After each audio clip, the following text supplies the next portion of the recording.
Gaya ng nakaugalian ngayong araw ng mga kaluluwa, dumalaw sa yumao mga taga-Angono Rizal.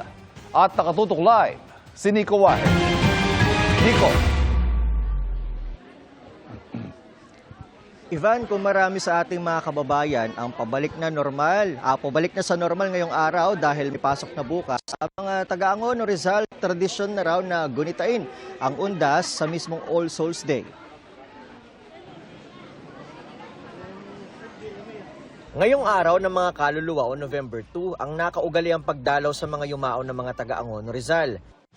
Dito sa Angono Municipal Cemetery, may mga ngayong araw lang din naglinis at nagpintura ng puntod.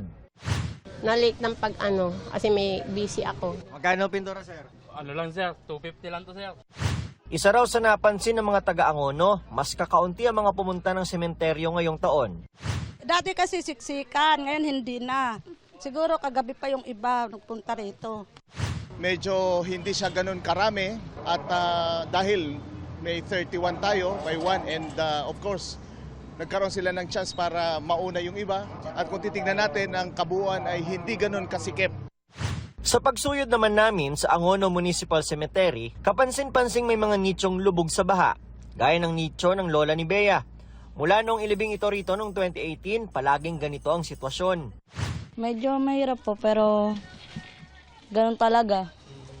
Mahirap. Maglilimas talaga ng maglilimas pag ganito eh. Ayon sa Angono Police, stagnant ang tubig sa dulo ng sementeryo at walang malabasan. Sinusubukan pa naming kunan ng pahayag ang LGU.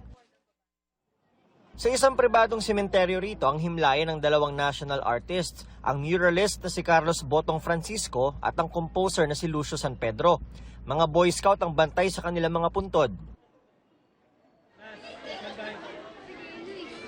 Ivan, tulad ng inaasahan ay mas dumami pa yung mga dumadalaw rito sa Angono Municipal Cemetery.